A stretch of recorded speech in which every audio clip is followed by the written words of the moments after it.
Hello everyone. Reinforced cement concrete RCC subject हम पढ़ने वाले हैं।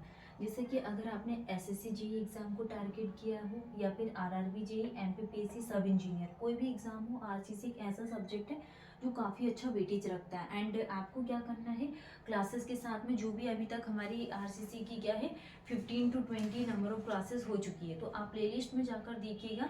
एंड क्या करना है आपको, सबसे पहले एकदम बेसिक से जो हमने पढ़ाया हुआ उसका रिविजन करना है, ठीक है। देन उसके बाद आपको ये क्लास अटेंड करनी है कि पार्शियल सेफ्टी फैक्टर क्या होता है। ओके, तो आपको क्या करना है, क्लासेस अटेंड करने के साथ साथ क्वेश्चंस प्रैक्टिस करना है। क्वेश्चन प्रैक्टिस प्लस क्या करना है आपको, पीवाईक्यू क्वेश्चंस देखना है कि जनरली प्रीवियस ईयर में किस प्रकार के क्वेश्चंस एग्जाम में आते हैं।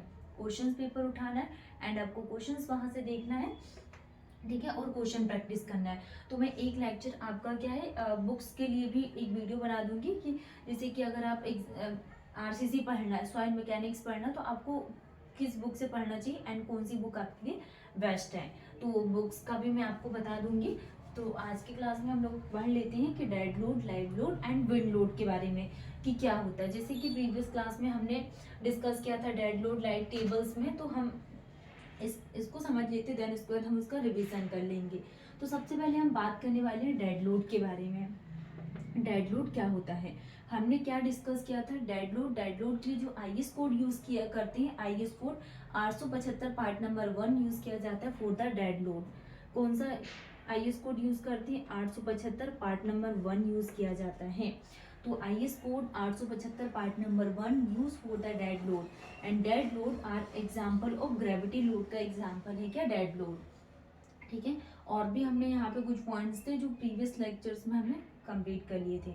अगर हम यहाँ पे विंड लोड के लिए बात करें कि विंड लोड होता क्या है, तो विंड प्रेशर है एक्ट हॉरिजॉन्टली, जो विंड प्रेशर एक्ट होता है कैसे, horizontally on the exposed vertical surface, on the exposed vertical surface of, जैसे कि वॉल्स हो गया, chimney, column, tower etcetera and inclined roof surface, ठीक है। तो ये किसके एग्जाम्पल हो गए, विंड लोड के, कि wind pressure act horizontally on the exposed vertical surface of walls, chimney, column, tower etcetera and inclined roof surface.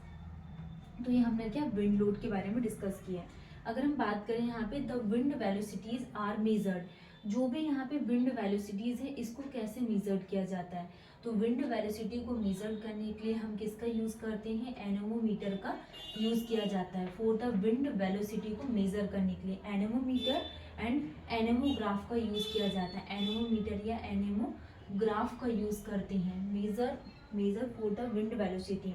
Installed at 10 से 30 मीटर की हाइट में, इसको 10 से 30 मीटर की हाइट में इसको इंस्टॉल किया जाता है एट मीट्रोलॉजिकल ऑब्जर्वेशन, और वो भी क्या किया जाता है, मीट्रोलॉजिकल ऑब्जर्वेशंस के थ्रू इसको 10 से 30 मीटर की हाइट में हम इसको इंस्टॉल करते हैं। तो the wind velocities are measured by anemometer, anemograph installed at 10 to 30 metre at meteorological observations. तो ये बात होगी किसके लिए, विंड वेलोसिटी के लिए। तो विंड लोड में हमने क्या देखा, जैसे कि विंड प्रेशर एक्ट होता है horizontally on the exposed vertical surface, जैसे कि walls, chimney, column, tower etcetera and inclined roof surface. वैसे हम यहाँ पे लाइव लोड के लिए बात करें कि लाइव लोड क्या होता है, लाइव लोड। तो लाइव लोड के लिए अगर हम बात करें तो लाइव लोड और इम्पोज्ड लोड, तो लाइव लोड को ही क्या बोला जाता है, imposed load. Live load is also known as imposed load इसको बोला जाता है। आर दोज विच में change in position and magnitude, जिसमें क्या होता है, पोजिशन और मैग्नीट्यूड दोनों हम यहाँ पे चेंज कर सकते हैं। तो लाइव लोड और imposed loads are those which में change in positions and magnitude is called the live load. तो live load expressed as UDL, uniformly distributed load.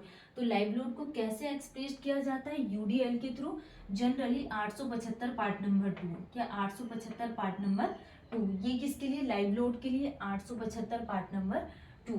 तो live load furniture, equipment and occupant of the structure, तो जो live load है furniture, equipment and occupant of the structures, तो ये सारे examples किसके हो गए, लाइव लोड के। जैसे कि अगर हम यहाँ पे temporary loads of short duration due to use of structure, जो टेम्पोररी लोड है किसके लिए, short duration due to use of structure. तो ये हमने हमारा live load, wind load and क्या डेड लोड, तीनों लोड कंप्लीट हो गया। तो डेड लोड के लिए हमने 875 पार्ट नंबर 1 यूज किए। एंड विंड लोड में हमने क्या देखा यहाँ पे, जो विंड वेलोसिटीज है इसको एनेमोमीटर या एनेमोग्राफ के थ्रू मेजर किया जाता है। और जो मेट्रोलॉजिकल ऑब्जर्वेशन है अगर इसका यूज करेंगे तो 10 से 30 मीटर की हाइट में इसको इंस्टॉल किया जाता है। लाइव लोड के लिए अगर हम बात करें तो लाइव लोड और इम्पोज्ड लोड आर दोस बीच में change in position and magnitude. Live load expressed as UDL given in 875 part number 2।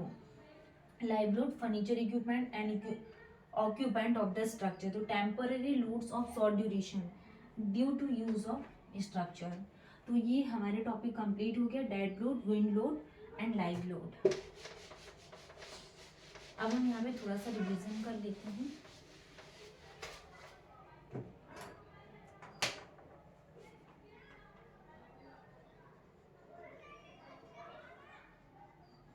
Partial safety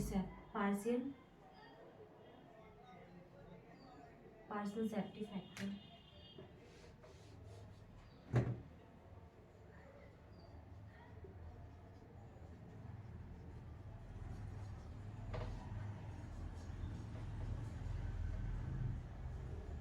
partial safety factor क्या होता है, फर्स्ट क्या आ जाएगा, load combination, limit state of collapse and limit state of serviceability. तो load combination में अगर हम बात करें तो क्या डेड लोड, लाइव लोड, और इसमें क्या आ जाएगा, dead load, live load, wind load, dead load, live load, wind load. और विंड लोड को ही अर्थक्वेक बोला जाता है। तो dead load, live load and dead load plus live load plus wind load, और विंड लोड को अर्थक्वेक बोला जाता है। डेड लोड,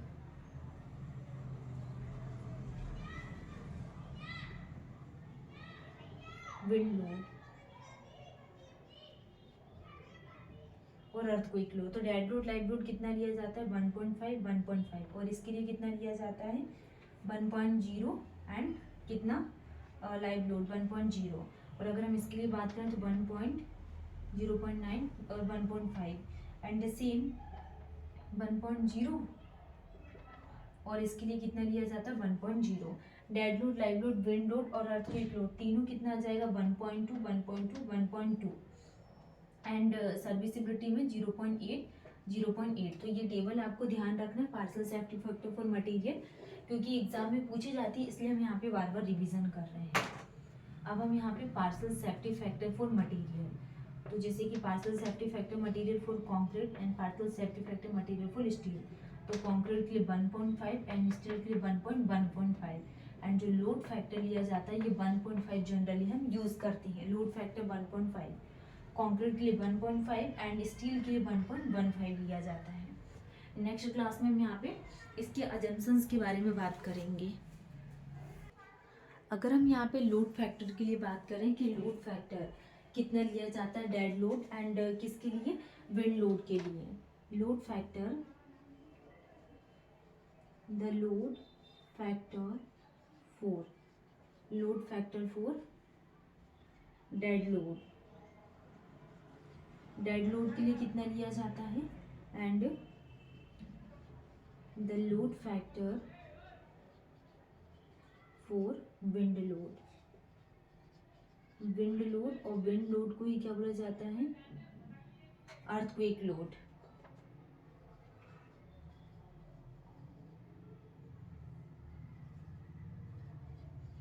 लोड इसको बोला जाता है, ठीक है।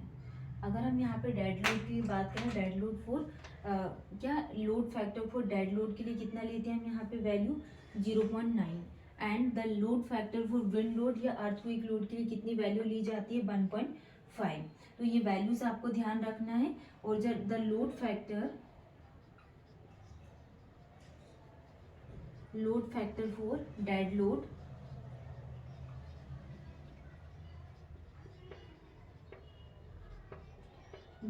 एंड विंड लोड के लिए कितनी वैल्यूज ली जाती है, 1.5।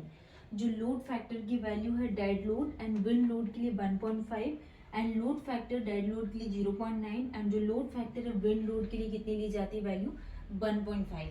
तो ये सारी वैल्यूज एंड जो टेबल हमने load combination, limit state of collapse and limit state of serviceability के लिए सारे टेबल्स आपको ध्यान रखना है, सारी वैल्यूज। और आज की क्लास में हमने जो डिस्कस किया आज क्या, डेड लोड क्या होता है, dead load, live load, dead load, live load, और हमने विंड लोड के बारे में डिस्कस किया है। तो ये सारे आपको ध्यान रखना है। जैसे कि डेड लोड का आईएस कोड पूछ लेंगे, आईएस कोड क्या यूज़ करते हैं, जैसे कि 875 पार्ट नंबर 1। विंड लोड के लिए हम यहाँ पे कौन सा आईएस कोड यूज़ करते हैं। एंड जैसे लाइव लोड के बारे में हमने डिस्कस किया था, यहाँ पे पार्ट 2 यूज़ किया जाता है, 875 पार्ट नंबर 2 यूज़ करना है। तो ये सारे छोटे छोटे जो चीज़ें हैं आपको ध्यान रखना है, क्योंकि एग्जाम में इन्हीं से क्वेश्चन पूछे जाते हैं।